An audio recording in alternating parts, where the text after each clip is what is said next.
ஆண்டவர் லட்சியமான இயேசு கிறிஸ்துவின் இணையத்தில் உங்கள் யாவரையும் அன்போடு கூட வாழ்த்தி வரவேற்கிறேன். இந்த புதிய மாதத்தின் புதிய கிருபைகளுக்காக தேவரே ஆராதித்து மகிமைப்படுத்தி அந்த கிருபையை பெற்றுக்கொள்ளத்தக்கதாக தேவரே நாங்கள் அழைக்கப்பட்டு அப்பா நீர் எங்களில் மகிமைப்படுகிறேன் என்ற நம்பிக்கையின் விசுவாசத்தோடு உங்களை துதித்து பாட ஆராதிக்க வேண்டுதல் செய்ய வார்த்தைகள் கேட்க நாங்கள் ஒருமனப்பட்டவர்களாய் கூடியிருக்கிறார்.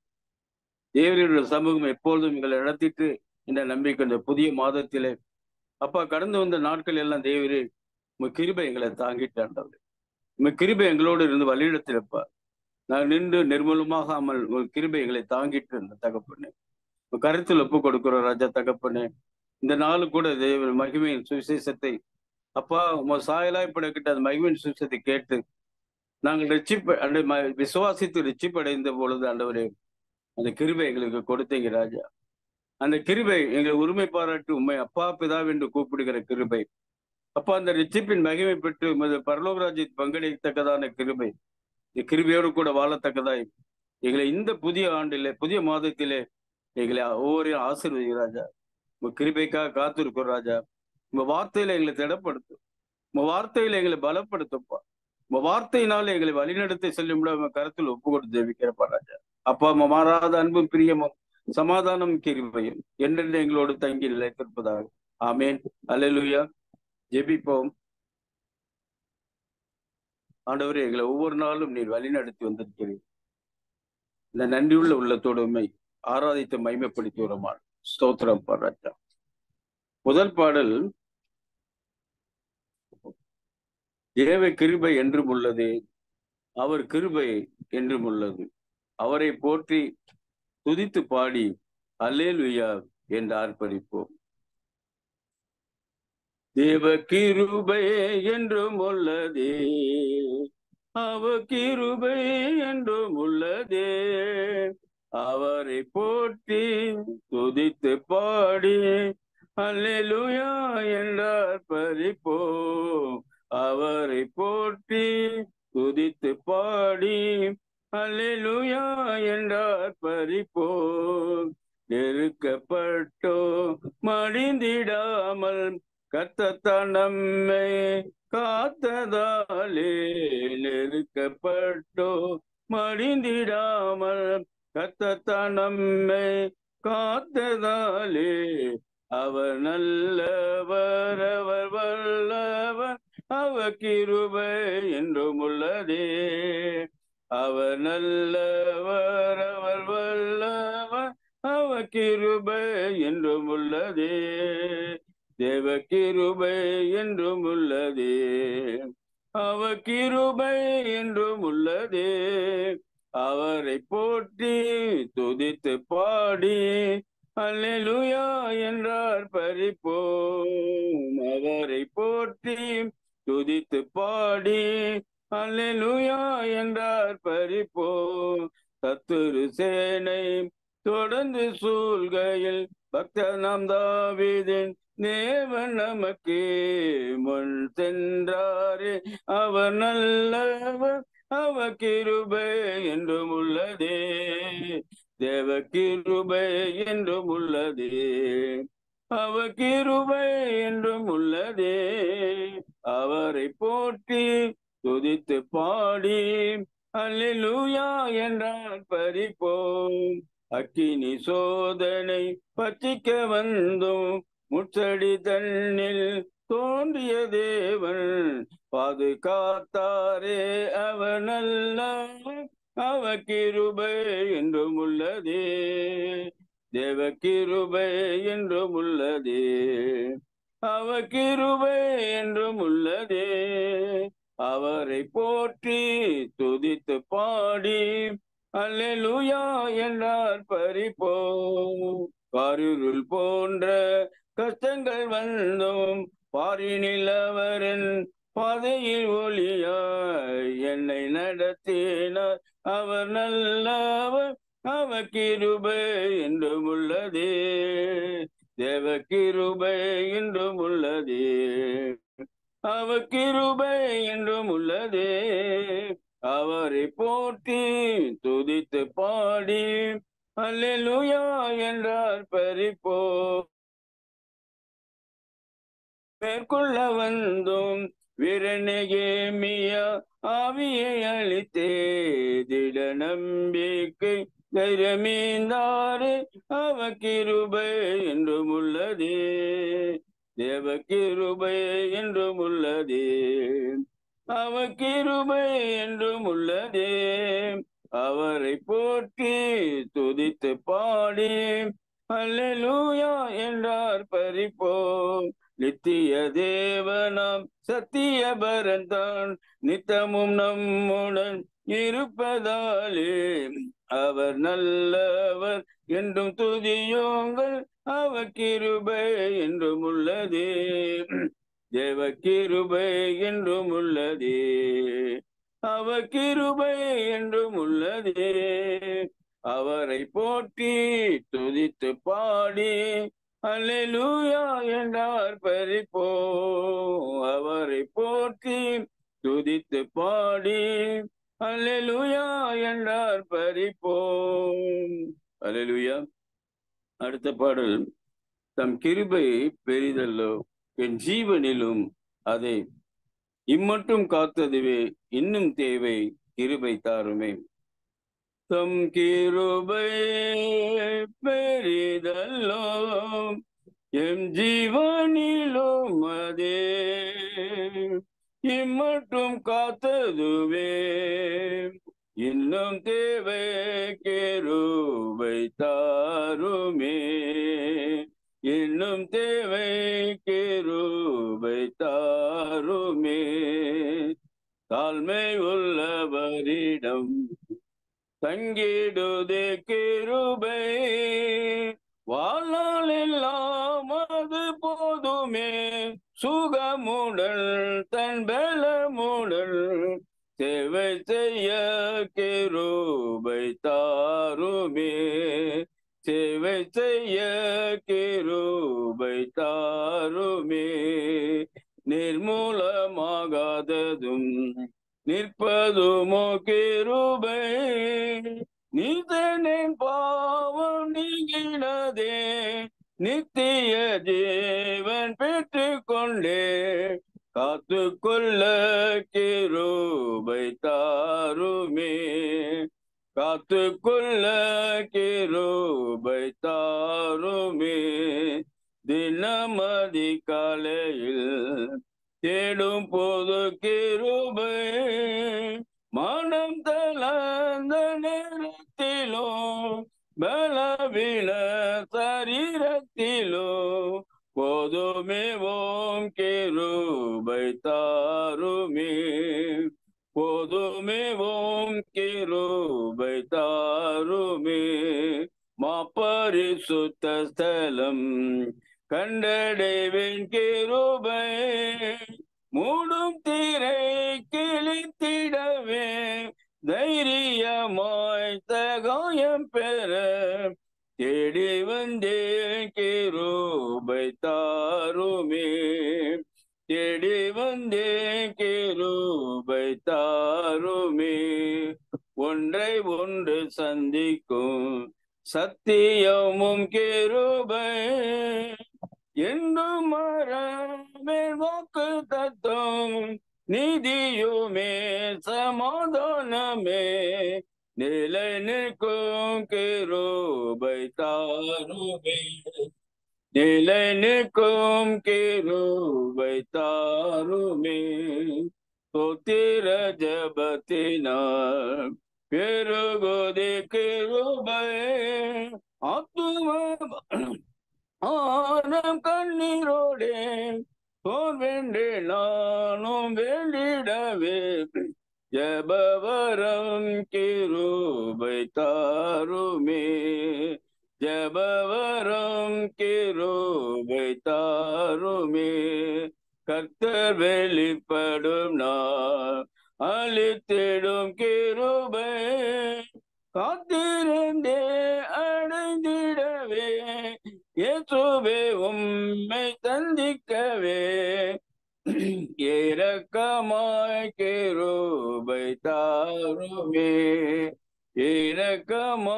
கிருபை தாருமே. தம் கிருபை பெரிதல்லோம் எம் ஜீவனிலும் அதே இம்மட்டும் காத்ததுவே. இன்னும் தேவை கிருபை தாருமே. இன்னும் தேவை கிருபை தாருமே. அல்லேலூயா. கர்த்தர் இரட்சகருமாகிய இயேசு கிறிஸ்துவின் நாமத்தில் வாழ்த்துகிறேன். கர்த்தர் தாமே உங்களை ஆசீர்வதிப்பாராக. சங்கீதங்களின் புஸ்தகம் 146 5ஆம் வசனம். சங்கீதம் 146 5ஆம் வசனம். யாக்கோபின் தேவனை தன் துணையாக கொண்டிருந்து தன் தேவனாகிய கர்த்தர் மேல் நம்பிக்கையை வைக்கிறவன் பாக்கியவான். இந்த சங்கீதக்காரன் அழகாய் சொல்லுகிறார், கர்த்தர் மேல் நம்பிக்கையா இருக்கிற மனுஷன் பாக்கியவான். மனுஷன் மேல் நம்பிக்கை வைத்தால் அதுக்கு கண்ணியை வருவித்து விடும். ஆகவே நமக்கு நன்றாக தெரியும் கர்த்தர் மேல் தான் நாம் நம்பிக்கை வைக்கிறோம். இன்னைக்கு எல்லாருமே நம்பிக்கை வைக்கிறார்கள். ஆனா இன்றைக்கு அந்த யாக்கோபு எப்படி கர்த்தர் மேல் நம்பிக்கை வைத்தான், இந்த யாக்கோபுக்கு கர்த்தர் எப்படி துணையா இருந்தார், அதுதான் இன்னைக்கு நம்ம ஆவிக்குரிய ஒரு தியானமாக இன்னைக்கு கர்த்தர் நமக்கு கொடுத்திருக்கிறார். அப்ப இங்க சொல்லப்பட்டிருக்கு யாக்கோபின் தேவன். அவர் ஆபிரகாமின் தேவன், ஈசாக்கின் தேவன், யாக்கோபின் தேவன் என்று அழைக்கப்படுகிறார். இன்னைக்கு அவர் தான் உங்களுக்கும் தேவன். அந்த பட்டியல வரிசையை சொல்லலாம். தாவீதின் தேவன், எலியாவின் தேவன், எலிசாவின் தேவன், எல்லார் பேரையும் சொல்லலாம். இன்னைக்கு நீங்களும் கூட உரிமையோடு சொல்லலாம், அவர் என்னுடைய தேவன் என்று சொல்லலாம். அவர் உயிரோள்ளோருக்கு தேவனாய் இருக்கிறார். அவர் நம்முடைய பெயரை இணைத்து கூட என்னுடைய தேவன் என்று நாம் அறிக்கை செய்யும் போது அது உண்மையிலே நல்ல ஒரு விசுவாச அறிக்கையாய் காணப்படும். அப்ப இந்த யாக்கோபின் தேவன் துணை என்று இங்கே இந்த சங்கீதக்காரர் நமக்கு ஒரு உதாரணத்தை வைக்கிறார். அப்ப தேவன் யாருக்கு துணையாய் இருப்பார்? 2 நாளாகமம் 19ஆம் அதிகாரம் 11ஆம் வசனத்தில் அது குறிப்பிடப்பட்டிருக்கிறது. 2 நாளாகமம் 19ஆம் அதிகாரம் 11ஆம் வசனம். இதோ எல்லா நியாயத்திலும் இஸ்ரவேலின் குமாரனாகிய யூதா வம்சத்தின் தலைவன் ராஜாவுக்கு எடுத்த எல்லா நியாயத்திலும் இவருக்கு மேலான நியாயாதிபதிகள் 2 நாளாகமம் 19:11. உங்கள் கைக்குள் உத்தியோகஸ்தராய் இருந்தார்கள். நீங்கள் திடமானதாய் இருந்து காரியங்களை நடத்துங்கள். உத்தமனுக்கு கர்த்தர் துணை. உத்தமனுக்கு கர்த்தர் துணை. அப்ப உத்தமனாய் இருக்கிறவர்களுக்கு கர்த்தர் துணை. இப்ப யாக்கோபு உத்தமனா இருந்தானா? அவனே சொல்லுகிறான், நான் எத்தன் என்று சொல்லுகிறான். அப்ப எப்படி அது யாக்கோபுக்கு கர்த்தர் துணையா இருக்க முடியும்? யோபு கர்த்தரா சாட்சி பெற்றவன், உத்தமன், சன்மார்க்க, நீதிமான். அதனால கர்த்தர் அவனுக்கு எல்லா விதத்திலையும் அவன் துணையா இருந்தார். சோதனைகளை அனுமதித்தாலும் அவனோட கூட இருந்து ரெட்டிப்பை ஆசீர்வதித்தார். ஆனால் நாம் அறிந்தபடி யாக்கோபு ஒரு எத்தன் என்று அவனே சொல்லுகிறான். அப்படிப்பட்டவனுக்கு கர்த்தர் எப்படி உத்தமனாய் அவனை உத்தமன் என்று கண்டு அவனுக்கு துணையாக இருக்க முடியும்? இன்னைக்கு நாம கூட வாழ்க்கையை பாருங்க. நமக்கு கிறிஸ்து நம்மை சந்திப்பதற்கு முன்னால் நம்முடைய வாழ்க்கையில ஒரு உத்தமம் இருந்திருக்காது, ஒரு நீதி இருக்காது, பிழைகள் இருந்திருக்கும், பாவங்கள் இருந்திருக்கும். ஆனா இன்றைக்கு நாம் தைரியமாக சொல்லுகிறோம், அந்த யாக்கோபின் தேவன் எனக்கும் தேவனாயிருக்கிறார், அவர் என்னுடைய தேவன் என்று சொல்லி தைரியமாக அறிக்கை செய்கிறோம். ஏனென்றால் நாம் அவருடைய ரத்தத்தால் கழுவப்பட்டு ரட்சிப்பின் நிச்சயத்தை பெற்றிருக்கிறோம். அந்த விசுவாசத்தினால் அதை சொல்லுகிறோம். எவர்கள் தேவனுடைய ஆவியை பெற்றிருக்கிறார்களோ அவருடைய பிள்ளைகளாய் இருக்கிறார்கள் என்ற விசுவாசத்தினாலும் நாம் தைரியமாய் அவர் என் தேவன் என்று சொல்லுகிறோம். அவர்தான் எனக்கு துணை என்று சொல்லுகிறோம். அதுல யாக்கோபு ஒரு எத்தனாய் தான் இருந்தான். ஆனால் பிற்காலத்திலே அவனுக்கு துணையாக கர்த்தர் இருந்தார். அது எப்படி இன்னைக்கு பார்க்க போகிறோம். இப்ப யாக்கோபுடைய வாழ்க்கையை பாருங்க. முதல்ல தன் சகோதரனுடைய குதிங்காலை பிடித்துக் கொண்டு பூமிக்கு வந்தான். பிறகு தன் தாயுடைய சேலை பிடித்துக் கொண்டு சுற்றி கொண்டு இருந்தான். பிறகு ஒரு கோலை பிடித்துக் கொண்டு அவன் சீரியா தேசத்துக்கு போகிறான். அதற்கு பிறகு அங்கிருந்து திரும்புகிறான். திரும்பி வரும்போது மீண்டும் கர்த்தருடைய காலை பிடித்து கொண்டுதான் அவன் உயிர் பிழைக்கிறான். அப்பங்க ஒவ்வொரு கட்டத்திலையும் பாருங்க, அவன் யாரையோ ஒருத்தரை பிடிச்சிருக்கான். ஆனா முதல்ல அவன் தாயின் கர்ப்பத்தில் இருந்து வெளியே வரும்போது ஏசாதான் முதல்ல வர்றான். ஆனா அவனுடைய குதிங்காலை பிடித்து கொண்டு இவன் என்ன செய்தானா வெளியே வந்தான். அப்படின்னா என்ன அர்த்தம்?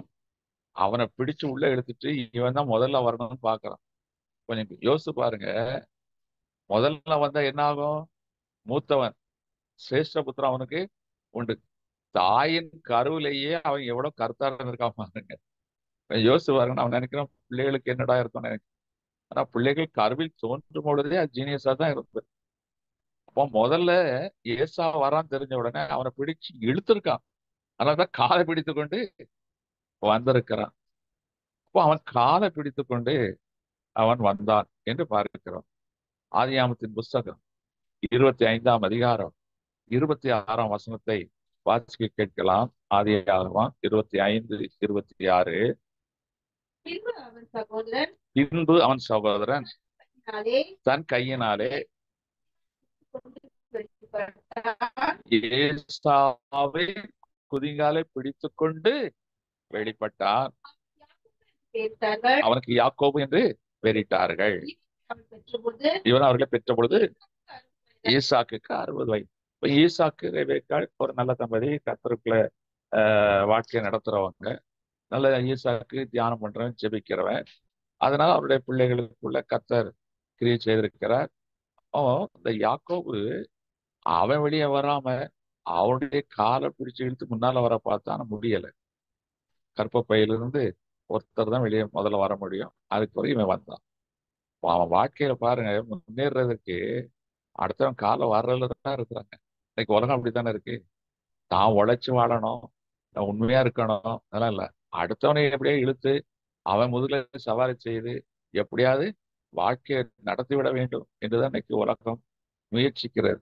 இது யாக்கோபிடத்துல உள்ள ஒரு விளைவிக்கணும். அதுக்கு பாருங்க, அதே 25ஆம் அதிகாரம் 31ஆம் வசனத்தையும் வாசிக்கலாம். அப்பொழுது யாக்கோபு உன் சேஷ்டபுத்திர பாகத்தை இன்று எனக்கு விட்டு போடு. அப்ப எவ்வளவு குறியா இருந்திருக்கான், புரியுதா? இப்போ யாக்கோபு எத்தனை இருந்திருக்கு, அவன் காரியமே கண்ணா இருந்திருக்கிறான்.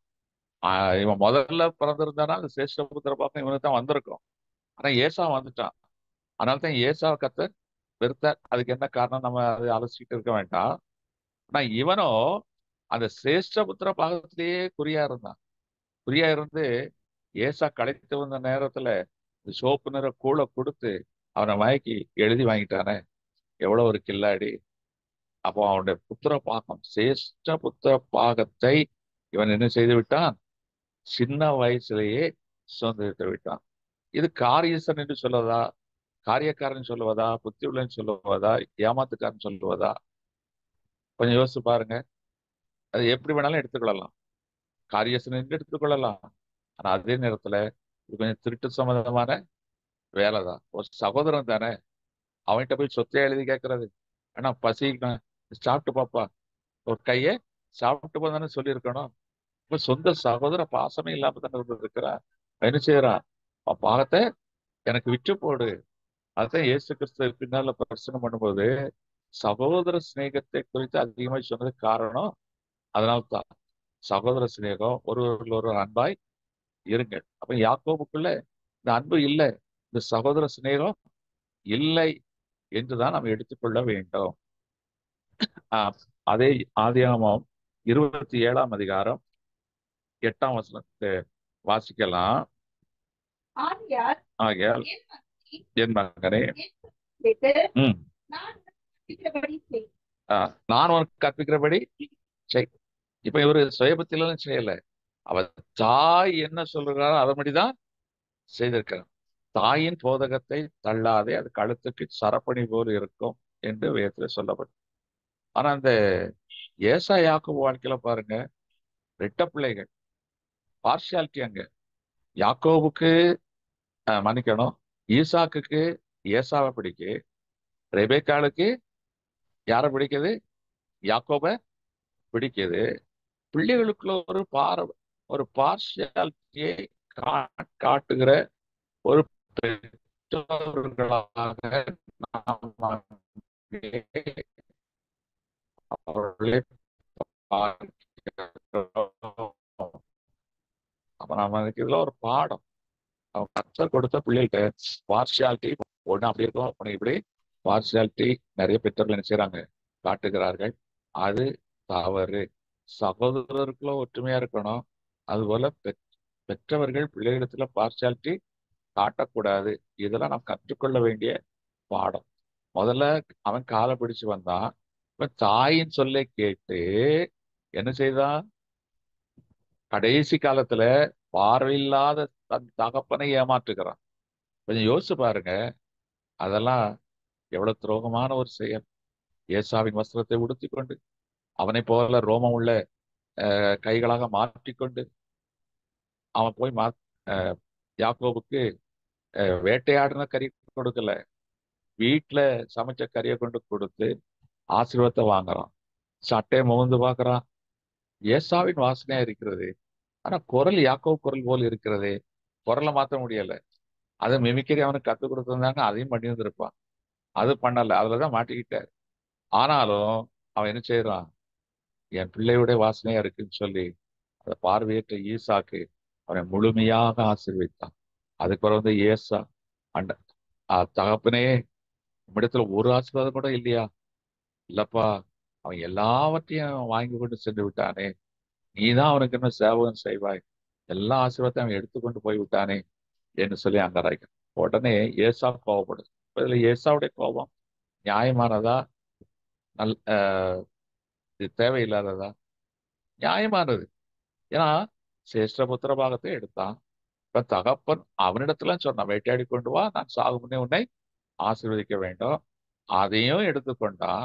இப்படி எல்லாவற்றையும் இந்த யாக்கோபு கொஞ்சம் யோசிச்சு பாருங்க. முதல்ல அண்ணனுடைய காலை பிடிச்சு மேல வர பார்த்தான். பிறகு வெளியே வந்த பிறகு அவனுடைய சேஷ்டபுத்திர பாகத்தை பறித்து கொண்டான். இப்ப தாயினுடைய சொல்ல கேட்டு அந்த தகப்பனுடைய ஏசாவுடைய ஆசீர்வாதத்தையும் என்ன செய்து விட்டான்? சொந்த. இப்ப நடந்தது என்ன? இவனுக்கு பொல்லாப்பு வந்தது. நன்றாக தெரிந்து கொள்ளுங்கள். ஒரு நாள் ஏமாத்தலாம், 2 நாள் ஏமாத்தலாம். ஆனா நல்லவன் வாழ்வான். இவங்க பொல்லாப்பு செய்யறவனுக்கு ஒரு நாள் வேணா வரத்தான் செய்யும். என்ன நடந்தது? ஏசா இவனை கொல்லுவேன் வெட்டுவேன்னு ஆரம்பிச்சிட்டான். இவன் உயிருக்கு உல வைக்க ஆரம்பித்தான். அதே நேரத்துல இவன் பெற்றோர்கள், எப்பா நீ எங்கேயா ஓடி போயிருன்னு சொல்லி சிறு வயதிலேயே பெற்றவருடைய அன்பை இழந்து போனான். அது எத்தனை ஒரு வேதனை. ஒரு 14, 15 வயசு இருக்கும், இளம் வயசு. பெற்றவருடைய அன்பை இழந்தான், அரவணைப்பை இழந்தான். ஆனா சேஷ்டபுத்திர பாகத்தை சுதந்திரிச்சான். ஆபிரகாம் அந்த ஈசாக்குடைய ஆசீர்வாதத்தை பெற்றுக்கொண்டான். ஆனா அவனுக்கு வந்தது என்ன? பெற்றவர்களுடைய அன்பை இழந்தான். ஊரை விட்டு உயிருக்கு பயந்து ஓடி போனான் என்று பார்க்கிறோம். இப்ப எனக்கு அருமையான தேவச்சனமே, இவைகளெல்லாம் பார்க்கும்போது யாக்கோபை உத்தமன் என்று யாரெல்லாம் சொல்லப்படும் முடியாது. ஏன்னா அவனே அதை சொல்லுகிறான், நான் எத்தனை இருக்கிறேனே என்று சொல்லி. யார் சொன்னா? யாக்கோபே சொல்லி இருக்கிறான். நான் இப்போ அவன் அவனுடைய சூழ்நிலையை பாருங்க. இன்னைக்கு உலகத்துல மனிதன் எப்படி இருக்கிறாங்க? இந்த யாக்கோபு போலதான் இருக்கிறாங்க. அடுத்தவன் குதிங்கால பிடிச்சு இழுத்து கீழே தள்ளிட்டு அவனுடைய சேஷ்டபுத்திர பாகத்தை பறிப்பதற்கும், தவறான யோசனைகளை கேட்டு தவறான காரியங்களை செய்து ஆசீர்வாதத்தை சுதந்திரிப்பதற்கும் இன்னைக்கு உலகம் என்ன செய்கிறது? முயற்சிக்கிறது. அதுதான் இதுல நாம் தெரிந்து கொள்ள வேண்டிய பாடம். இன்னைக்கு கூட இருக்கிறவனே என்ன செய்கிறான்? இன்னைக்கு நம்மள உலகத்துல குழி பறித்து விடுறான். சங்கீதம் 41:9. சங்கீதம் 41:9. என் பிராண சிநேகிதனும் என் பிராண சிநேகிதனும் நம்பினவனும் நான் நம்பினவனும் ஆகிய என் அப்பம் புசித்தவனும் ஆகிய மனுஷனும் என் மேல் தன் குதிகாலை தூக்கினா. இன்னைக்கு இருக்குதா? பிராண சிநேகிதன் என்னோடு கூட அப்பம் அவன் வீட்டுக்குள்ள வந்து டேபிள்ல உட்கார்ந்து இவனுக்குரிய ஆகாரத்தை புசிக்கக்கூடிய அளவுக்கு க்ளோஸ் ரிலேஷன்ஷிப். ஒண்ணு சகோதரர்களா இருந்திருக்கலாம், இல்லை என்றால் உறவுகள் நண்பர்களாக இருந்திருக்கலாம். சும்மா கண்டவனும் வர முடியாது. அவ்வளவு க்ளோஸ் சர்க்கிள் இருந்தவன் தான் கடைசி குதிங்கால தூக்குனா. இவன் காலை பிடிக்க வேண்டிய நிலைமை ஆகிவிட்டது. இன்னைக்கு உலகத்தில் நடக்குது. இயேசு கிறிஸ்துவோடு 12 பேர் இருந்தாங்க. இயேசு கிறிஸ்து தான் தேர்ந்தெடுத்தார். ஆனா அதுல ஒருவன் என்னை காட்டிக் கொடுப்பான் என்று அறிந்திருந்தார். அவனை யாருக்கும் சொல்லல, யாருக்கும் வெளிப்படுத்தி சொல்லல. இவன் தான் அப்படின்னு சொல்லியிருந்தா பேதுரு அவனை அடிச்சே கொண்டு இருப்பான், அதனால துரத்தி இருப்பாங்க. ஆனா அவர் சொல்லல. தேவனுடைய சித்தம் அதுதான், அது நிறைவேற வேண்டும் என்பதனால சொல்லல. அப்போ அந்த யூதாஸ், யோவான் எழுதின சுவிசேஷம் 13ஆம் அதிகாரம் 8ஆம் வசனம். யோவான் 13:8. பேதுரு அவரை நோக்கி, பேதுரு அவனை நோக்கி, நீ ஒரு காலம் என் கால்களை கழுவப்படாது என்றான். இயேசு அவனுக்கு பிரதியுத்தரமாக, நான் உன்னை கழுவாவிட்டால் இல்லை என்றார். என்னிடத்தில் உனக்கு பங்கு இல்லை என்றார். அப்போ தன் சீஷனுடைய காலை கழுவுகிறார். ஆனா அவன் தான் யாரு? துரோகியாக மாறுகிறான். இப்ப இயேசு கிறிஸ்து அவ்வளவு உண்மையா இருந்தோம், அவருக்கு கூட இருந்தவன் தான் துரோகியா மாறுகிறான். இன்னைக்கு நம்ம கூட இருக்கிறவங்க துரோகியா மாறுறாங்க. அது எப்போ என்றால், தவறான ஆலோசனைகளை கேட்கும் பொழுதும், அதே நேரத்துல அடுத்தவன் காலை பிடிச்சு நம்ம மேல வந்துடலாம்னு சொல்லி நம்முடைய அடுத்தவனை நம்பி வாழ்க்கையை நடத்தும் பொழுதும் நம்முடைய வாழ்க்கையில இப்படி கண்ணிகள் வரும். இப்போ யாக்கோபுக்கு வந்ததா இல்லையா? யாக்கோபுக்கு வந்தது. யாக்கோபுக்கு ஒரு கண்ணி வந்தது. யாக்கோபு பெற்றோரை இழந்தான், அவன் ஓடி போனான். இவ்வளவு தவறான ஆலோசனையை அந்த தாய் கொடுத்த. ஆனா யாக்கோபு அவன் வாழ்வடைந்து திரும்பி வரும் பொழுது அந்த தாய் இல்லை. நல்லா தெரிந்து கொள்ளுங்க, தாய் இல்லை. ஏசா சமாதானமாயிட்டான், ஆனா தாய் இல்லை. மகளுடைய வாழ்வை காண முடியல. எந்த மகன் வாழ்ந்திருப்பான் என்று நினைத்தாலோ இந்த மகனுக்கு வாழ்வு உண்டாயிற்று. ஆனால் அவனை இவள் காணவில்லை, மரித்து போனாள் என்று விதத்திலே பார்க்கிறோம். எனக்கு அருமையான தேவச்சான, சரி, இப்பேற்பட்ட யாக்கோபு எப்படி ஆசீர்வதிக்கப்பட்டான்? சங்கீதம் 125:1 வாசிக்கலாம். சங்கீதம் 125:1.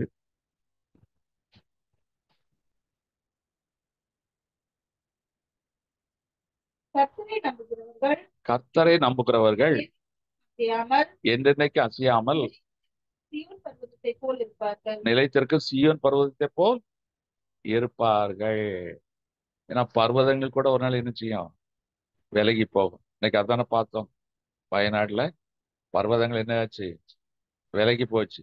ஹிமாச்சல் பிரதேசத்துல பர்வதம் விலகி போச்சு. நிலச்சரிவு, நீரோட்ட மாற்றங்கள் இதெல்லாம் எதனால வருகிறது? பர்வதங்கள் தன் வழியை விலக்கும் போது வருகிறது. அப்ப யாக்கோபுடைய வாழ்க்கையில பாருங்க, ஏசா பகைஞனாய் மாறுகிறான். சொந்த ஊர்ல வாழ முடியல, தாயை விட்டு இளம் வயதுல ஊரை விட்டு ஓடி போகிறான். ஆனால் அப்படிப்பட்ட யாக்கோபுக்கு கர்த்தர் எப்படி துணையாயிருந்தார்? இன்னைக்கு நீங்களும் நானும் எப்படி வேணாலும் இருந்திருக்கலாம். ஆனா நமக்கு கர்த்தர் துணையா இருக்க வேண்டும் என்றால் நாம் கற்றுக்கொள்ள வேண்டிய சில பாடங்கள் இருக்கிறது. அப்ப யாக்கோபுக்கு கர்த்தர் எப்படி துணையாக மாறினார்? இன்னைக்கு நீங்க மற்றவர்களை நம்புவீர்களானால், மற்றவர்கள் மேல் நம்பிக்கை வைத்து சார்ந்திருப்பீர்களானால் நீங்கள் அசைக்கப்படுவீர்கள். இவன் யாரை நம்பினா? சிரேஷ்ட புத்திர பாகத்தை நம்பினா, தகப்பனுடைய ஆசீர்வாதத்தை நம்பினா. ஆனா கடைசியில என்ன ஆச்சு? எல்லாத்தையும் விட்டுட்டு பரதேசியை ஓடும்படியான சூழ்நிலை உண்டாயிற்று. ஆலோசனை கொடுத்த தாயும் அதுக்கு ஒரு வாழ்க்கையில பார்க்க முடியாமல் போனது. அவனுடைய வாழ்க்கையில ஒரு பெரிய அசைவு உண்டாயிற்று. போய் ஒரு இடத்துல ஆஹ் தாய்மாமன் ஊருக்கு தான் போய் சேர்ந்தான். அது கடவுளுடைய நடத்துது. இப்போ என்ன செய்கிறான்? ஒரு இடத்துல சொல்லுகிறான். இதுல தான் நம்ம தியானத்தை ஆரம்பிக்க வேண்டும். இந்த ஆதி ஆகமம் 32ஆம் அதிகாரம் 10ஆம் வசனத்துல அவனை ஒரு ஸ்டேட்மெண்ட் கொடுக்கிறான். அதை வாசிக்கலாம். ஆதி ஆகமம் 32:10. அடியேனுக்கு தேவரீர் காண்பித்த எல்லா தயவுக்கும் எல்லா சத்தியத்திற்கும் நான் எவ்வளவு வேணும் பாத்திரம் அல்ல, நான் கோலும் கையுமாய் கடந்து போனேன். யோர்தானை கடந்து போனேன்.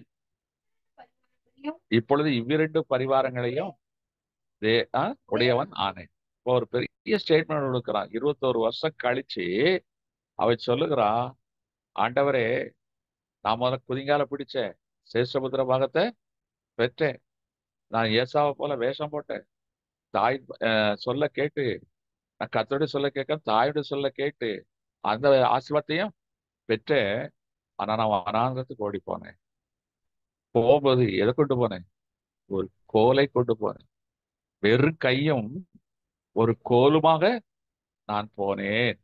ஆனா இன்னைக்கு மிகுந்த பரிவாரத்தோடு வந்திருக்கிறேனே, அதுக்கு யார் காரணம்? நீங்கள் எனக்கு துணையா இருந்தீர்கள் என்று சொல்லுங்க. இப்ப அவனுடைய வாழ்க்கை ஒரு மாற்றம் வருகிறது. மற்றவர்களை நம்பி ஏமாத்தி வாழ்க்கையை நடத்த ஆரம்பித்தான். அதுல வாழ்ந்து விட முடியும் என்று நினைத்தான். ஆனா கர்த்தர் அவனை துரத்திவிட அனுப்பிவிட்டார், துரத்தி விட்டார். இப்ப நடந்தது என்ன? அவனுடைய வாழ்க்கையில ஒரு டேர்னிங் பாயிண்ட். இதுதான் டேர்னிங் பாயிண்ட். பெற்றோரை விட்டு முன்ன பின்ன தெரியாத ஊருக்கு அவன் பிரயாணப்படுகிறான். ஒரு முதல் இரவு வருகிறது. வானத்தை பார்த்து படுத்திருக்கிறான். தூக்கம் வரவில்லை. ஒரு கல்லை தலையிலே வைத்துக்கொண்டு அப்படியே உள்ள. அப்பதான் அவனுக்கு ஆண்டவருடைய நினைப்பு வந்தது. தன் தகப்பன் எப்படி கர்த்தரை தொழுது கொண்டானோ அதையெல்லாம் அவன் இப்பொழுதுதான் நினைச்சு பார்க்கிறான். அது வரைக்கும் தாயை நினைச்சவன் இப்பதான் தகப்பனுடைய செயல்களை நினைத்து பாரு. நம்முடைய தகப்பன் இவ்வளவாய் ஜெபிப்பார், இவ்வளவாய் தியானிப்பார் என்று சொல்லி கர்த்தரை தேட ஆரம்பித்தான். ஒரு தனிமை வந்தபோதுதான் அவன் கர்த்தரை தேடுகிறான். தேடினதுனால தான் என்னாச்சு? ஆதியாகமத்தின் புஸ்தகம் 28ஆம் அதிகாரம் 20ல இருந்து 24 வரைக்கும் வாசிக்கலாம். ஆதியாகமம் 28ஆம் அதிகாரம் 20ல இருந்து 24 வரைக்கும். 28 20ல இருந்து 22. அப்பொழுது யாக்கோபு தேவன் என்னோடு இருந்து அப்பொழுது யாக்கோபு தேவன் என்னோடு இருந்து நான் போகிற இந்த வழியில் என்னை காப்பாற்றி உண்ண ஆகாரமும் உடுக்க வஸ்திரமும் எனக்கு தந்து என்னை என் தகப்பன் வீட்டுக்கு சமாதானத்தோட திரும்ப பண்ணுவாரானால் கர்த்தர் எனக்கு தேவனாய் இருப்பார். நான் தூணாய் நிறுத்தின இந்த கல் தேவனுக்கு வீடாகும். தேவரீர் எனக்கு தரும் எல்லாவற்றிலும் உமக்கு தசமாக செலுத்துவேன் என்று சொல்லி பொருத்தனை பண்ணி. இப்போ அவனுடைய டேர்னிங் பாயிண்ட் காரணம் என்ன? முதல்ல எத்தன் தான் சீரியா தேசத்துக்கு அவன் தகப்பனாலும் வழிவிட்டு அனுப்புகிற வரைக்கும் அவன் எத்தன். அது வரைக்கும் தாயை நம்பி இருந்தான், தகப்பனுடைய சொத்தை நம்பி இருந்தான், சேஷ்டபுத்திர பாகத்தை நம்பி இருந்தான். ஒன்னும் சோம்பேறி. ஏன்னா கூடார வசதி தான் சொல்லப்பட்டிருக்கிறது. வீட்டை விட்டு வெளியே போக தெரியாதவன். ஆனா அப்படிப்பட்டவன் இப்போ ஒரு கோலோட போகிறான். வாழ்க்கை வெறுமை, ஒரு தனிமை, இரவின் பயங்கரம். அந்த நேரத்துல அவன் கர்த்தரை தேட ஆரம்பித்தான். எப்ப கர்த்தரை தேடினால் கர்த்தர் வந்துடுவார். நம்ம வாழ்க்கையில எப்பேற்பட்ட பாவிகளா இருந்தாலும் சரி, எப்பேற்பட்ட கொலை பாதகரா இருந்தாலும் சரி, மனமிட்டு கர்த்தாவே இயேசுவே என்று கூப்பிடும் பொழுது அவர் பதில் கொடுக்கிற தேவனாய். அதுலதான் நம்முடைய தேவன் அவர் தேவனாய் இருக்கிறார். வேற யாரையும் ஒப்பிடவே முடியாது. ஏன்னா அவருடைய மன உருக்கம், அவருடைய இறக்கம் வேற யாருக்கும் கிடையாது.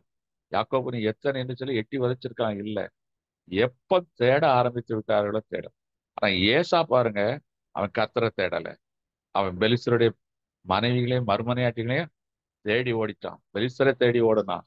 அவன் கர்த்தரை தேடவே தேடி இருப்பான். ஆனால் ஏசாவை கர்த்தர் ஆசீர்வதித்திருப்பார்.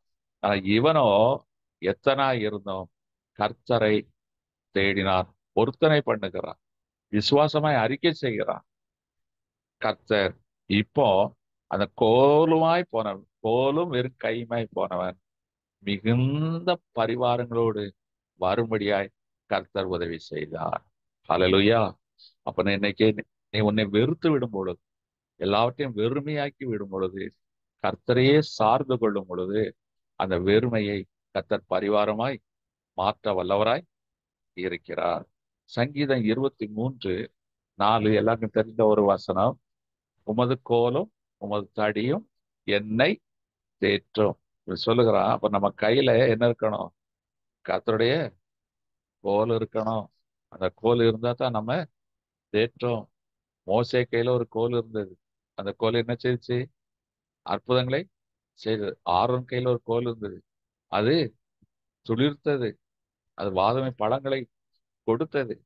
அதே போல கர்த்தருடைய கோல் ஒரு கையில இருக்குமானால், மோசே கையில முதல்ல ஒரு கோல் இருந்தது. அது பாம்பா இருந்தது. சாத்தானுடைய இதா இருந்தது. ஆனா அந்த கோலை கீழே போட சொல்லிட்டு அதை பிடிக்க சொன்ன போது கர்த்தர் அதை தன்னுடைய கோலாய் மாற்றி கொடுக்கிறார். வல்லமையின் கோலாய் இருக்கிறார். அதனால தான் தாவீது சொல்லுகிறான், உம்முடைய கோலும் தடியும் என்னை தேற்றும். தாவீது ஆடு மேய்க்கிறவன். அவன் கையில கோலும் இருக்கும், தடியும் இருக்கும். ஆனா அதை யார் கொடுத்து நம்புறான்? என் கர்த்தர். அதனால கர்த்தர் என் மேய்ப்பராய் இருக்கிறார், நான் தாழ்ச்சி அடையேன்.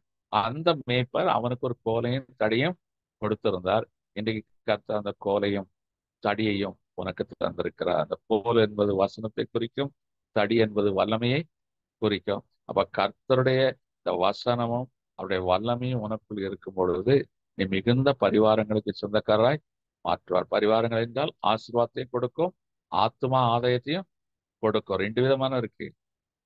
அஹ் ஒரு பாஸ்டர்னு சொல்வார், நான் ஒரு ட்ரங்க் பெட்டியோடு இந்த ஊருக்கு வந்தேன், ஆனா இவ்வளவு பெரிய பரிவாரத்தை கர்த்தர் எனக்கு தந்தார் என்று சொல்லுகிறார். அது சாட்சி, உண்மைதான். அது ஆவிக்குரிய ஆசீர்வாதம். அதே போல நான் ட்ரெயினுக்கு கூட காசு இல்லாமல் ட்ரெயின் ஏறி வந்தேன், ஆனா இன்னைக்கு இவ்வளவு ஆசீர்வாதமா இருக்குன்னு சொன்ன கடைக்காரர்களும் இன்னைக்கு இருக்கிறார்கள். ஆசீர்வதிக்கப்பட்ட கர்த்தரை நம்பினதுதான். கர்த்தரை நம்பினபடியினால் இன்னைக்கு ஆசீர்வதிக்கப்பட்டு இருக்கிறார். கர்த்தருடைய வாசனம் ஒரு நாள் போய் சொல்லார். அப்போ அவருடைய கோலும் தடியும் நம்மை தேற்றும். எஸ்ஐயா தீர்க்கதரிசியின் புஸ்தகம் 3ஆம் அதிகாரம் 1ஆம் வசனம், 4ஆம் வசனம். இதோ தேவனின் கர்த்தராகிய ஆண்டவர் இதோ சேனைகளின் கர்த்தராகிய ஆண்டவர் எருசலேமிலிருந்தும் எஸ்லேமில் இருந்தோ யூதாவில் இருந்தோ ஆதரவுகளாகிய சகல விதமான ஆதரவுகளாகிய ஆதரவுகளாகிய அப்பம் என்கிற எல்லா ஆதரவையும், தண்ணீர் என்கின்ற எல்லா ஆதரவையும். இப்ப இதுல அப்பம் என்பது எதை குறிக்கும்? ஆகாரத்தை குறிக்கும். தண்ணீர் வாழ்க்கையின் பொருளாதாரத்தை குறிக்கும். ஆனா ஆவிக்குரிய பிரகாரமாய் வசனத்தையும் பரிசுத்த ஆவியானவர், தண்ணீர் என்றால் பரிசுத்த ஆவியானவர், அப்பம் என்றால் வசனத்தையும் குறிக்கும். பராக்கிரமசாலிகளையும் ஆ. யுத்த வீரர்களையும் பராக்கிரமசாலிகளையும் யுத்த வீரர்களையும் நியாயாதிபதியையும் தீர்க்கதரிசியையும் சாஸ்திரியையும் மூப்பனையும் 50 பேருக்கு அதிபதியையும் கனம் பொருந்தினவனையும் ஆலோசனைக்காரனையும் உள்ளவனையும் தொழில்களில் சாமர்த்தியம் உள்ளவனையும் விளக்குவார், சாதுரியமானவனையும் விளக்குவார். தருவேன் என்கிறார். வாலிபர்களை அவர்களுக்கு அதிபதியாக தருவேன் என்று சொல்லுகிறார். ஆழ்வார்கள். பிள்ளைகள் அவர்களை, இதான் ஆசீர்வாதம். அப்ப கர்த்தருடைய ஆதரவு நமக்கு இருக்குமானால் இதை நமக்கு செய்வார். இது யோசேப்புடைய வாழ்க்கையில் நடந்ததா? யாக்கோபுடைய வாழ்க்கையில் நடந்ததா? நடந்தது. யோசேப்பு ஆளுகை செய்தானே, அவனுடைய பிள்ளை தானே. யோசேப்பு ஆளுகை செய்தான், தேசத்தை ஆளுகை செய்தான். அது அவனும் உண்மை. அப்போ அப்பம், அடுத்தது தண்ணீர், ஆளுகை, எல்லா ஆசீர்வாதங்கள். அது ஆவிக்குரிய பிரகாரம் பார்க்க வேண்டும், பூமிக்குரிய பிரகாரமாகவும் பார்க்க வேண்டும். இன்னைக்கு அந்த ஆதரவின் கோலை கர்த்தர் இன்னைக்கு நமக்கு தந்திருக்கிறார். அப்போ உங்க கையில ஒரு மலை ஏறுகிறவர்களுக்கு தான் தெரியும். மலையேறுகள் சும்மா போக மாட்டாங்க, கையில ஒரு கோல் வைத்தால்தான் ஏறிக்கொண்டு மேலே போக முடியும். அப்ப நம்ம கண்மலை என்ற கிறிஸ்து மேல் ஏறிக்கொண்டே இருக்கிறோம். அப்போ ஏறுவதற்கு இந்த வசனமும் இந்த தண்ணீரும் நமக்கு தேவை. இப்போ வெறுக்கையா போனவனுக்கு கர்த்தர் அந்த கோலை கொடுத்தார். கொடுத்ததுனால நீ மிகுந்த பரிவாரத்தோடு திரும்ப. அப்ப எப்போ யாக்கோபுடைய வாழ்க்கையில கர்த்தர் அந்த பெத்தேல குறுக்கிட்டாரோ அன்றே முதல் யாக்கோபுடைய வாழ்க்கையில எல்லாமே சீராக நடந்தது. லாபம் இடத்துல போகிறான், வேலை செய்துதான் மனைவிகளையும் ஆடுகளையும் சம்பாதித்தான். சும்மா சோம்பேறியா உட்கார்ந்து அப்பா வீட்டுல உட்கார்ந்து சாப்பிடுற மாதிரி இல்ல. வேலை செய்து இரவு பகல் வேலை செய்கிறான். அதில் கூட ஒரு இடத்துல சொல்லுகிறான், லாபம் துரத்தி கொண்டு வரும்போது சொல்லுகிறான், செத்து போன ஆட்டு கூட நீ என்கிட்ட கணக்கு கேட்டீர், திருடு போனதுக்கு என்கிட்ட கணக்கு கேட்டீர், சம்பளத்தை கிட்டத்தட்ட 4-5 முறை மாற்றினீர் என்னெல்லாம் சொல்லி அவன் அங்கலாய்க்கிறான். அதுவும் அதுல பின்னால வருகிறது. ஆனா கர்த்தர் எனக்கு துணையா இருந்து இந்த பரிவாரங்களை எனக்கு கொடுத்தார். அவன் எப்படி பரிவாரங்களுக்கு சொந்தக்காரராக மாறினான் என்பதற்கு கர்த்தருடைய ஆலோசனை. கருப்பும் அந்த புள்ளியும் உள்ள ஆடுகள் உனக்கு உண்டாகும் என்று சொன்னபோது அதன்படியே புள்ளிகளும் வரையுள்ள ஆடுகளும் அவனுக்கு கிடைத்தது. இதெல்லாம் நம்ம பார்க்கிறோம். அப்போ எப்ப நம்முடைய வாழ்க்கையில கர்த்தர் குறுக்கிடுகிறாரோ, எப்ப அவரை நாம் அறிக்கை செய்து அவரை நம் போலும் தடியுமாய் ஏற்றுக்கொள்கிறோமோ, அப்பொழுதே நம்முடைய வாழ்க்கையில அப்ப மனுஷனுடைய காலை பிடிச்சா எல்லாம் இழப்பு தான், நஷ்டம், துரத்ததான் படுவோம். ஆனா கர்த்தருடைய கோலை பிடித்தால் நாம் இன்னைக்கு ஆளுகை செய்வோம். சரி, இப்போ கவலைப்படு. இப்போ யாக்கோபு ஒரு சிறந்த ஆசீர்வாதத்தை பெற்றவனாய் இருக்கிறான். ஆசீர்வாதத்தை பெற்றுட்டு 21 வருஷம் கழிச்சு ஆண்டவர் சொல்லுகிறார், நீ என் உன் சொந்த தேசத்துக்கு போ என்று சொல்லுகிறார். இது கர்த்தர் தான் சொல்றார், அவனா விரும்பல. கர்த்தரே அந்த வாஞ்சியை கொடுத்து அவரே அதுக்கு அனுமதியும் கொடுக்கிறார். ஆதியாகமத்தின் புஸ்தகம் 33ஆம் அதிகாரம் 31ஆம் வசனத்தை வாசிக்கலாம். ஆதியாகமம் 31 31 31. ஆமா. யாக்கோபு லாபானுக்கும் பிரதியுத்தரமாக உம்முடைய குமாரத்திகளை லாபமாக பிடித்து வைத்துக் கொள்வீர் என்று நான் அஞ்சினதினாலே இப்படி வந்துவிட்டு. அவனுக்கு ஒரு பயம் வருது. வாழ்க்கையில பயம் வரத்தான் செய்யும். எப்பேற்பட்டவருக்கு ஒரு பயம் வரும். தாவீது எதை குறித்து பயப்படாதவனுக்கு ஒரு பயம் வந்தது. பயப்படனால் கர்த்தரை நம்பினார். அப்போ பயப்படுகிறவனுக்கு அவிசுவாசிக்கு கர்த்தரத்துல பங்கு கிடையாது. அப்போ நம்முடைய வாழ்க்கையில சில சூழ்நிலைகள் நமக்கு பயத்தை ஏற்படும். ஆபத்து காலத்தில் என்னை நோக்கி கூப்பிடு அப்படிதான் சொல்லுகிறார். அப்ப நம்முடைய வாழ்க்கையில சில பயமான காரியங்கள், அதாவது பயப்படுத்துகிற சூழ்நிலைகள் உண்டாகிற வியாதியினாலே, அவமானத்தினால, நிந்தையினால, எதிரிகளினால நமக்கு ஒரு பயம் உண்டாகத்தான் செய்கிறது. அப்ப இந்த பயப்படும் நாளில் நம் கர்த்தரை நம்ப வேண்டும். இப்போ வாழ்க்கையில கர்த்தரை நம்பி ஆசீர்வாதத்தை சுதந்திரிச்சான். ஆனா அந்த பயம் எப்பொழுதும் கர்த்தரை குறித்தான பயம் எனக்குள் இருந்தது. இப்போ சீரியா தேசத்துல புறப்பட்டான். 3வது நாள் கழித்து தான் லாபானுக்கு தெரிய வரும். ஏன்னா யாக்கோபு போய்விட்டானா என்று சொல்லி அவன் துரத்தி கொண்டு வருகிறான். துரத்தி வரும்போது ஒரு இடத்துல வந்து சந்திக்கிறாங்க. சந்திக்கும், ஏப்பா என்கிட்ட ஒரு வார்த்தை சொல்லியிருக்கலாமே. இவன் சொல்லுகிறான், நீர் உம்முடைய பிள்ளைகளை, என் மனைவிகளை நீர் எங்கே என்னோட அனுப்பாமல் பிடித்து வைத்துக் கொள்கிறோம் என்று பயந்துதான் நான் என்ன செய்தேன், நான் சொல்லாமல் கொள்ளாமல் ஓடி வந்தேன். இப்ப சில நேரத்துல நம்ம குடும்பத்துல சிலரை இழந்து விடுவோமோ, சிலருடைய அன்புக்கு பாத்திரம் இல்லாமல் போய்விடுவோமோ, இதெல்லாம் பயத்தின் நிமித்தமாக உறவுகளுக்குள் ஏதாவது முறிவு வந்து விடக்கூடாது என்ற பயத்தினால சில சூழ்நிலைகள் வரத்தான் செய்கிறது. ஏன்னா தன் மனைவிகளை அவன் இழக்க விரும்பவில்லை. அவன் ராகேலை நேசித்தாலும் லேயாளையும் அவர்கள் மூலமாய் கிடைத்த வேலைக்காரிகளையும் இவன் வெறுத்து தள்ளவில்லை. எல்லாரையும் நேசித்து இருக்கிறான். அவன் நேசத்தினால் வந்த ஒரு சோகம், அதனால்தான் அவன் பயப்படுகிறான். எங்க இவங்களெல்லாம் பிரித்து விட்டால் என்ன ஆகுமோ என்று பயத்தினால்தான் அவன் சொல்லாமல் கொள்ளாமல் வந்தான். ஆக இப்போ சொல்லாமல் கொள்ளாமல் வந்தாச்சு. இப்போ பார்க்கலாம், அதே 31ஆம் அதிகாரத்துல 24ஆம் வசனம். அன்று ராத்திரி சீரியா தேசத்தனைய லாபானுக்கு சொப்பனத்தில் தோன்றி, நீ யாக்கோபையோ நன்மையே அன்றி தீமை ஒன்று பேசாதபடிக்கு எச்சரிக்கையாயிரு. இப்போ யாக்கோபுக்கு தானே ஆண்டவர் தரிசனமாயிருக்கணும். யாக்கோபு நீ கவலைப்படாத, லாபான் வந்தாலும் ஒன்றும் இல்லை, நான் பார்த்துக்கொள்வேன் அப்படின்னு சொல்லி இவனை சொல்லல. லாபான்ற போய் தரிசனமாகிறான். அவன் சீரிய தேசத்தான், அதனால தான் அவன் சீரிய தேசத்தான் என்று எழுதப்பட்டிருக்கிறது. அவன் எபிரேயன் கிடையாது. அவன்கிட்ட போய் சொல்றாரு ஆண்டவரு, நீ ஒழுங்கா நடந்துக்க. யாக்கோவுக்கு விரோதமா நீ எதுவும் பண்ணிடாத. சமாதானத்தை தவிர வேற எதுவும் பண்ணா நடக்கிறதே வேறன்னு சொல்லி த்ரெட்டன் பண்ணிட்டார், எச்சரித்தார். அப்ப கர்த்தருடைய வார்த்தைக்கு கீழ்ப்படிந்து நம்மளுடைய காரியத்தை செய்யும் பொழுது நமக்கு விரோதமா எதிரிகள் யார் எழும்பினாலும் கர்த்தர் அவர்களை எச்சரிப்பார். நம்ம பயப்பட தேவையே இல்லை. அப்ப யாக்கோவுக்கு ஒரு பயம் வந்த போது கர்த்தரை நம்பினார். கர்த்தர் அந்த பயத்தை நீக்கிறார். அன்னைக்கு நம்ம வாழ்க்கை பிரயாணத்துல எதை குறித்து பயப்படுகிறோம்? ஆனால் பயப்படும் நாளில் கர்த்தரை நம்புவோம். அவர் அந்த பயப்படுத்துகிறவர்களை எச்சரித்து அனுப்பிவிடுவார் என்பதற்கு இது ஒரு சாட்சி. அதே 31ஆம் அதிகாரம் 14ஆம் வசனத்தையும் வாசிக்கலாம். ஓரின் அறுப்பு நாட்களிலே 13, 31, 13. அப்பொழுது லேயாள் நான் பாக்கியவதி, என்பார்கள் நீங்கள் என்ன பாக்கியவதி என்பார்கள் என்று சொல்லி கேட்டார். ஆதியாகமம் 31, 13 தானே? ஆதியாகமம் 31, 13. நீ தூணுக்கு அபிஷேகம் செய்து நீ தூணுக்கு அபிஷேகம் செய்து பண்ணின எனக்கு ஒரு பொருத்தனை பண்ணின பெத்தேலிலே தேவனானே உனக்கு தரிசனமான தேவன் நானே. எழுந்து இப்பொழுது நீ எழுந்து இந்த தேசத்தை விட்டு புறப்பட்டு இருக்கிற உன் இனத்தார்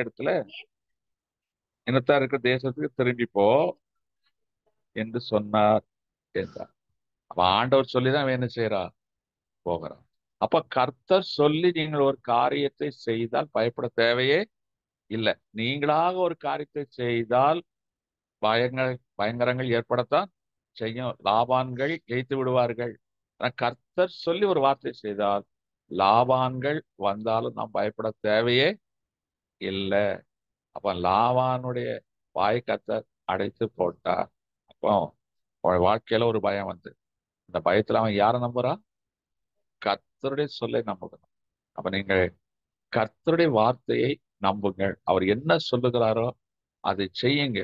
செய்யும் பொழுது உங்களுக்கு எதிராய் வருகிற லாமான்களும் என்ன செய்வாங்க? சமாதானமா தான் போவாங்க. இப்போ லாபான் இடத்துல இருந்து வந்தாச்சு. இப்போ அடுத்த செய்தி வருது, அடுத்த பயமுறுத்துற செய்தி. ஐயா, எங்களுக்கு ரகசியமா தகவல் வருது, ஏசா இன்னும் கோபம் தணியல, அவரை கொல்லும்படியா கத்தியை தீட்டிக் கொண்டு அவர் படையோடு வந்து கொண்டிருக்கிறார். இப்ப அடுத்த பயம், அடுத்த ஒரு பயங்கரமான ஒரு செய்தி வருகிறது. 32 ஆதியாகமம் 32ஆம் அதிகாரம் 11ஆம் வசனம். என் சகோதரனாகிய ஏசாவின் கைக்கு என் சகோதரனாகிய ஏசாவுடைய கைக்கு என்னை தப்புவியும், அவன் வந்து என்னையும் பிள்ளைகளையும் முறியடிப்பான் என்று அவனுக்கு நான் இப்ப ஏசாவுக்கு ஒரு பயம். ஐயோ, இவ்வளவு தூரம் கஷ்டப்பட்டு சேர்த்து ஆடு மாடை திருடிட்டு போயிடுவானே, என் மனைவி பிள்ளைகளை வெட்டி போட்டுருவானே, என் உயிருக்கு உத்தரவாதம் இல்லையே என்று சொல்லி பயப்பட. இப்ப பயந்து இவன் என்ன செய்யறான்? அதே 32ஆம் அதிகாரத்துல 24 இருந்து 32 வரைக்கும் வாசிக்கலாம். யாக்கோபு பின்பு தனித்திருந்தான். அப்பொழுது ஒரு புருஷன் பொழுது விடியும் வழியும் அவனோடு கூட போராடி அவன் மேற்கொள்ளாததை கண்டு அவனுடைய தொடை சந்தை தொட்டார். அதனால் அவருடனே போராடுகையில் யாக்கோபுடைய தொடை சந்து சுளுக்கிற்று. அவர் நான் போகட்டும், பொழுது விடுகிறது என்றார். அதற்கு அவன், நீர் என்னை ஆசீர்வதித்தால் ஒழிய உம்மை போக விடேன் என்றான். அவர், உன் பேர் என்ன என்று கேட்டார். யாக்கோபு என்றார். அப்பொழுது அவர், உன் பேர் யாக்கோபு என்று எண்ணப்படாமல் இஸ்ரேல் எனப்படும், தேவனோடும் மனிதனோடும் போராடி மேற்கொண்டாயே என்றார். அப்பொழுது யாக்கோபு உம்முடைய நாமத்தை எனக்கு அறிவிக்க வேண்டும் என்று கேட்டான். அதற்கு அவன், நீர் ஏன் என் நாமத்தை கேட்பானேன் என்று சொல்லி அங்கே அவனை ஆசீர்வதித்தார். அப்ப அங்க பார்க்க முதல்ல ஒரு புருஷன் போட்டிருக்கு, கர்த்தர்னு சொல்லல. அப்போ தேவன் ஒரு மனிதனுடைய ரூபத்தில் தான் வெளிப்பட்டிருக்கிறார். அவரோட போராடுறான், முடியல. அவரோட சும்மா தொட்டாரு, கால் சுளுக்கு விட்டுட்டான். ஆனா அதுக்கு பிறகுதான் தன்னை வெளிப்படுத்துகிறான், அவனை ஆசீர்வதிக்கிறான். இனி உன் பேரு யாக்கோபு அல்ல, நீ இனி இஸ்ரேல். நீ மனிதனோடும் போராடினாய், தேவனோடும் போராடி மேற்கொண்டாய் என்று தன்னை வெளிப்படுத்துகிறான். நான் தான்ப்பா அந்த தெய்வம், உனக்கு வழியில் துணையா இருந்த தெய்வம் நான் தான், என்னோடு போராடி மேற்கொண்டாய் சொல்லி அவனை ஆசீர்வதிக்கிறார். இப்போ அந்த ராத்திரி முழுவதும் இவன் தனித்து தேவனோடு போராடி அவர் காலை பிடித்து கொண்டான். இப்ப யாருடைய காலை பிடிக்கிறான்? முதல்ல சேஷ்டபுத்திர பாக்குறதுக்காக அவன் காலை பிடிச்சு இழுத்தான், தாயுடைய சேலையை பிடிச்சு சுத்திட்டு இருந்தான். ஆனா எல்லாம் போச்சு. இப்ப சம்பாதிச்ச ஆசீர்வாதம் மீண்டும் ஏசாவால் போய்விடக் கூடாது என்பதற்காக கர்த்தருடைய காலை பற்றி கொண்டான். அல்லேலூயா. ஒரே பிடியா பிடித்து கொண்டான், போராடுகிறான். அப்போ ஒரு போராட்டமான ஒரு ஜெபம். கர்த்தர் அவனுக்கு அனுக்கிரகம் பண்ணினார். உன் வழிகள் கர்த்தருக்கு பிரியமாய் இருக்குமானால் ஒரு எதிராளிகளும் உன்னிடத்தில் சமாதானமாய் வருவார்கள். இப்ப ஏசா எதிராளி, இவனை கொன்னுருன்னு சொல்லி கத்தியை தீட்டி கொண்டு இருக்கிறான். இப்ப வந்தாங்க, ரெண்டும் கட்டி பிடிச்சு முத்தம் கொடுக்குறான். இவன் கொடுக்குறான், அண்ணே இந்த கரவலாடுகள் இதெல்லாம் உமக்குத்தான், எனக்கு எதுக்குப்பா, எனக்கே நிறைய இருக்கு, உனக்குதான் நீ வச்சுக்க என்று சொல்லி அவனை கட்டி முத்தம் கொடுத்தான். அது மாத்திரமல்ல, மனைவி பிள்ளைகள் எல்லாம் தொழுது கொள்ளுகிறார்கள், எல்லாரும் சமாதானமா மாறியாச்சு. அவன் ஏசா என்ன சொல்லிட்டு போறான், உனக்கு பாதுகாப்புக்கு என்னுடைய ஆட்களை அனுப்பட்டுமான்னு கேட்டு விட்டு போகுது. இதுதான் கருத்து. அவன் எதிராளி இடத்துல இருந்து பட்டணத்தை கிடைக்க செய்வார். அப்ப இதே ஏசாவுடைய நிலைமை மாறுவதற்கு காரணம் என்ன? இவன் தேவனோடு ஏறெடுத்த ஒரு போராட்டம். அப்ப நம்முடைய வாழ்க்கையில மனிதர்கள் நமக்கு விரோதமாய் எழும்பும் போது நாம் கர்த்தருடைய காலை பற்றி கொள்வோமானால் அவர்கள் நம்மிடத்துல சமாதானத்துக்குத்தான் வருவார்கள். இது நம்ம கற்றுக்கொள்ள வேண்டிய ஒரு பெரிய பாடம். அப்ப வாழ்க்கையில ஒரு பயம் வருகிறது. ஏசாவுக்கு பயம்தான், ஆனா கடைசியில அது சமாதானமாய் மாறி போயிற்று என்று பார்க்கிறோம். இப்போ இவர்கள் போய் சுகமாய் ஒரு பட்டணத்துல குடியேறியாச்சு. அந்தந்த பட்டணங்களை குடியேறிட்டாங்க. இவங்க ஏமோர் அல்லது சீகம், அது சொல்ல வேண்டுமா, கானான் தேசம். கானான் தேசத்துல எபூஸ் பெர்சியர்கள் வாழ்கிற ஒரு பகுதி. அந்த பகுதியில இவங்க செட்டில் ஆகி நல்லா வெல் செட்டில், நல்லா சிறப்பா வாழ்ந்து கொண்டு இருக்கிறாங்க. அந்த தேசத்துடைய அதிபதி சீகேம், இந்த ஏமோருடைய மகன். அவன் யாக்கோபுடைய மகளை விரும்புகிறான். உடனே அவர்கள் ஒரு நம்ம இவங்களோட சம்பந்தம் கலக்கலாமே என்று சொல்லி ஒரு இது உடன்படிக்கை பண்ணுவதற்கு முன்னால் அவளை தகாத விதமாய் எடுத்து விடுகிறான். இது அந்த தீனாளுடைய சகோதரர்களாகிய சிமியோனுக்கு லேவியம் தெரிகிறது.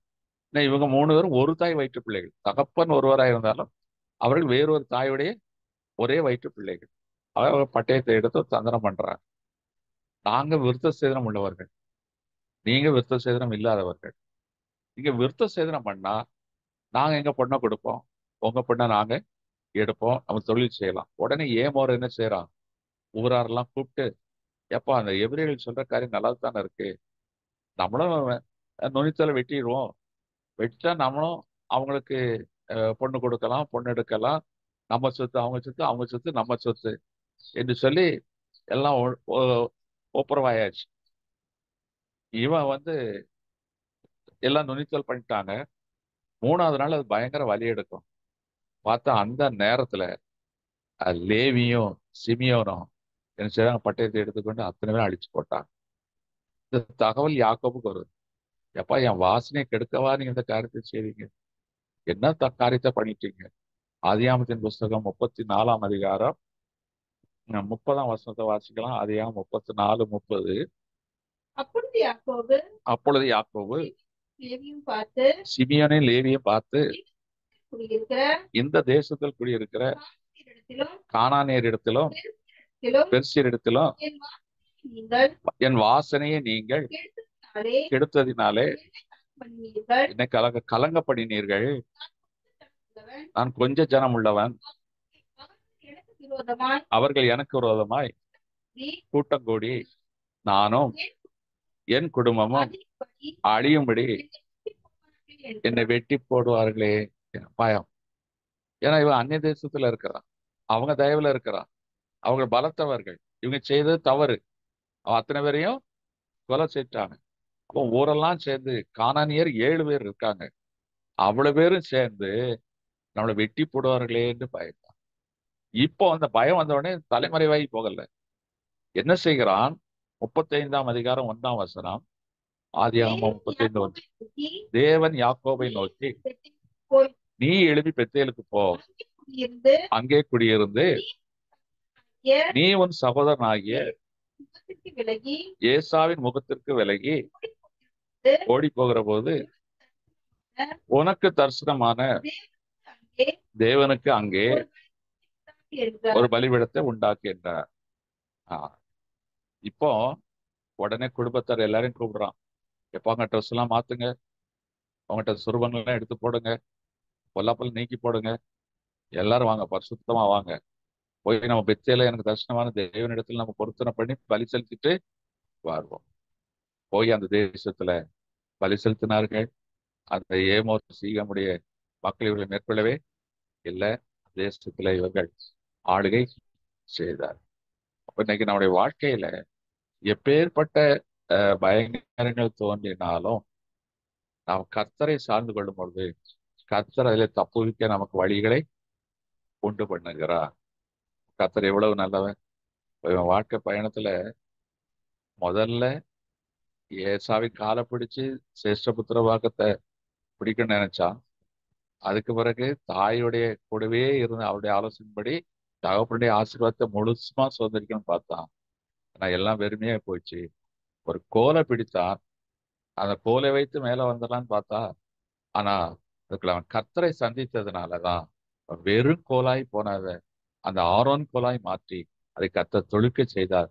மிகுந்த பரிவாரங்களுக்கு சொந்தக்காரனாய் மாற்றினார்.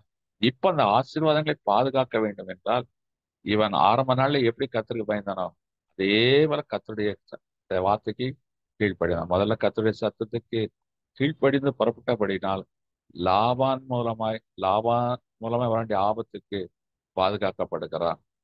முழுவதும் தேவனோடும் மனுஷனோடும் போராடினபடியினால் ஏசாவின் பொல்லாப்புக்கு நீங்களாக்குகிறான். இப்ப பெத்தேல போய் பலி செலுத்தி குடும்பமாய் ஆராய்த்தபடியினால் ஏமோர் சீகன் பட்டணத்தை அந்த கானானிய பெர்சியர் அந்த தேசத்தின் மக்களுக்கு பொல்லாப்புக்கு இவன் பாதுகாக்கப்படுகிறான். கர்த்தரை நம்புகிறதுனால் எவ்வளவு நன்மை, பாதுகாப்பு, ஆசீர்வாதம், ஐஸ்வர்யம் எல்லாமே உண்டாகுது. இன்னைக்கு நாம வெறும் கோலை வச்சு சிலம்பம் பண்ணிடலாம் நினைக்கிறோம். நம்முடைய படிப்பு, நம்முடைய உழைப்பு என்று சொல்லி நம்ம சுயத்தில் நாம் நம்பி காரியங்களை சாதித்து விடலாம் நினைக்கிறோம். ஆனா ஏச அழித்து போட்டு விடுவோம். நாம் கர்த்தரை பற்றி கொள்ளும் பொழுதுதான் நமக்கு கிடைத்த ஆசீர்வாதங்கள் என்னென்னைக்கும் தங்கி இருக்கிறோம். ஓ, இதையெல்லாம் ஆண்டவர் இன்னைக்கு நமக்கு யாக்கோபனை வேடி யாக்கோபுக்கு கர்த்தர் துணையாய் இருந்தார். இன்னைக்கு நமக்கும் துணையாய் இருப்பார். அப்படி யாக்கோபின் தேவன் நமக்கும் துணையா இருப்பாரானால் என்ன நடக்கும்? 2 தீமோத்தேயு 4ஆம் அதிகாரம் 17ஆம் வசனத்தையும் 18ஆம் வசனத்தையும் வாசிக்கலாம். 2 தீமோத்தேயு 4ஆம் அதிகாரம் 17ஆம் வசனம் 18ஆம் வசனம். கர்த்தரோ எனக்கு துணையாக நின்று என்னாலே பிரசங்கம் நிறைவேறத்தக்கதாயும் பிரஜாதியர் எல்லாரும் கேட்கிறதற்காகவும் என்னை பலப்படுத்தினார். சிங்கத்தின் வாயிலிருந்தும் நான் ரட்சிக்கப்பட்டேன். கர்த்தர் எல்லா தீமை நின்றும் என்னை ரட்சித்து தம்முடைய பரமராஜ்யத்தை அடையும்படி காப்பாற்றுவார். அவருக்கு சதா காலங்களிலும் அல்லேலூயா. இது பவுல் சொல்லுகிறான். கர்த்தர் எனக்கு துணையா நின்றார். என்னை கொண்டு என்ன செய்யணும் சித்த வைத்திருந்தாரோ அதை அவரே நிறைவேற்றினார். சிங்கத்தின் வாயிலும் பிசாசின் பிடியிலிருந்தும் நான் ரட்சிக்கப்பட்டேன். எல்லா தீமையிலிருந்தும் அவர் என்னை ரட்சித்தார். பரமராஜ்யத்தை அடையும்படி என்னை பரிசுத்தத்தை கொடுத்து காப்பாற்றினார். அவருக்கே சதா காலங்களிலும் அப்ப எல்லா நாளிலும் அவரையே நாம் மேன்மைப்படுத்துவோம், மகிமைப்படுத்துவோம். நிச்சயமாக கர்த்தர் எல்லா தீமைக்கும் தீங்குக்கும் நம்மை விலக்கி காப்பார். நிச்சயமும் நம்மை காப்பார், அனுதினமும் காத்து வழி நடத்துவார். அப்ப இன்னைக்கு நம்ம கையில ஒரு கோலையும் கொடுத்திருக்கார், தடியையும் கொடுத்திருக்கிறார், அப்பத்தையும் அப்பம் என்ற ஆதரவுகோலையும் கொடுத்திருக்கிறார், தண்ணீர் என்ற ஆதரவுகோலையும் கொடுத்திருக்கிறார். இந்த அப்பம் என்பது கர்த்தருடைய வசனம், தண்ணீர் என்பது பரிசுத்த ஆவியானவர். அப்ப இன்னைக்கு கர்த்தர் ஆவியா இருக்கிறார், வார்த்தையா இருக்கிறார், அவர் நமக்குள்ளா இருக்கிறார். அதுதான் யாக்கோபின் தேவனுக்கு எப்படி கோலும் தடியுமாய் துணையாய் இருந்தாரோ, அதே போல இன்னைக்கு வசனத்தாலும் அபிஷேகத்தாலும் நமக்கு துணையாய் இருக்கிறார். ஹல்லேலூயா. அப்ப அவர் நம்மளோட துணையா இருக்கிறதுனால் இந்த வாழ்க்கை பயணத்துல லாபான்கள் வருவார்கள், ஏசாக்கள் வருவார்கள், ஏமோரும் சீகம் மக்களும் வருவார்கள். ஒன்றை குறித்து நாம் கவலைப்பட தேவையே இல்லை.